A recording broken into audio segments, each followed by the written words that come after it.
अंदरूनी जंग और सिविल वॉर से जूझ रहे अफ्रीकी मुल्क सूडान से दिल दहलाने वाली खबरें सामने आ रही हैं।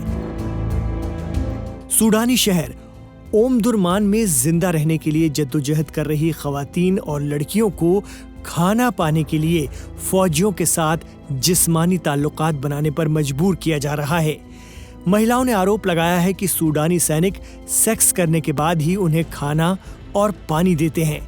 सोचिए, पानी के लिए इस मुल्क में औरतों को अपनी अस्मत सौंपनी पड़ रही है। बताया जा रहा है कि बड़ी तादाद में महिलाओं को इसके लिए कतार में खड़े होकर रहना पड़ता है। दरअसल सिविल वॉर की वजह से सूडान की इकोनॉमी बेहद खराब हालात में पहुंच गई है।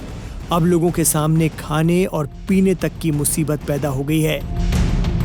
द गार्जियन की एक रिपोर्ट में कहा गया है कि ओमदुरमान में जंग के कारण वहां से भागने में नाकामयाब रही 2 दर्जन से ज्यादा महिलाओं ने कहा है कि जिंदा रहने के लिए उनके सामने सूडानी सेना के जवानों के साथ यौन संबंध बनाना ही एकमात्र विकल्प बच गया है। रिपोर्ट में पीड़ित महिलाओं के हवाले से कहा गया है कि सेना के जवान अपनी जिस्मानी आग बुझाने के लिए बड़ी संख्या में मजबूर महिलाओं को कतार में खड़ा रखते हैं और फिर उनके साथ सेक्स करते हैं।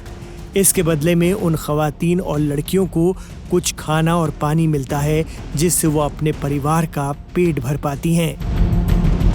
इन विक्टिम्स का कहना है कि फौजियों के जरिए जिस्मानी ताल्लुकात कायम करने के मामले अक्सर फैक्ट्री वाले इलाकों में होते हैं, जहां सैनिकों ने हमले करके खाने पीने का सामान बड़े पैमाने पर स्टोर करके रखा हुआ है। एक महिला ने द गार्जियन अखबार को बताया कि उनके सामने इसके अलावा कोई रास्ता नहीं बचा है कि वो उन सैनिकों के साथ यौन संबंध बनाएं और अपने बूढ़े माँ बाप और बच्चों के लिए खाना पाएं। सूडान में पिछले 1 साल से जबरदस्त सिविल वॉर छिड़ा हुआ है। पिछले साल 15 अप्रैल को नेशनल लेवल पर सिविल वॉर शुरू होने के बाद से ही सूडानी औरतों के साथ सैनिकों के जबरन रेप की खबरें आती रही हैं। लेकिन अब इन सैनिकों ने भोजन और पानी देने के एवज में भी महिलाओं को अपना शिकार बनाना शुरू कर दिया है। आपको बता दें कि सूडान में फौज के ही 2 बेहद ताकतवर ग्रुप राजधानी खर्तूम पर कब्जे की लड़ाई लड़ रहे हैं। इसकी वजह से वहां हालात बेहद बिगड़ चुके हैं। अब तक 15,000 से ज्यादा लोगों को जान गंवानी पड़ी है, जबकि 10,000 से ज्यादा लोग बेघर और विस्थापित हुए हैं। वहां लोग खाने, ईंधन, पानी और दवाइयों के साथ ही बिजली की गंभीर किल्लत से जूझ रहे हैं। 15 अप्रैल 2023 से ही सूडानी आर्म फोर्सेस यानी SAF और वहां के अर्धसैनिक या नीम फौजी दस्ते रैपिड सपोर्ट फोर्सेस यानी RSF के बीच जंग जारी है। आपको बता दें कि सूडान अपनी ज़मीन के हवाले से काफ़ी अहम मुल्क है। ये मुल्क अरब देशों और अफ्रीकी ममालिक के बीच एक इस्लामिक देश है। यहाँ की 90% आबादी मुसलमान है। मौजूदा सत्ता संघर्ष की अगुवाई 2 जनरल कर रहे हैं।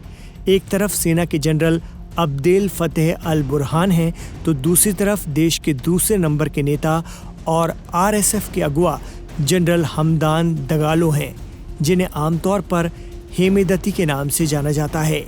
ये दोनों एक ज़माने में एक दूसरे के साथी थे। दोनों ने मिलकर अक्टूबर 2021 में तख्ता पलट की अगुवाई की थी, लेकिन अब दोनों में इक़्तिदार यानी सत्ता के लिए जंग छिड़ी हुई है, जिसका खामियाजा सूडान की बेहद गरीब औरतों को भुगतना पड़ रहा है।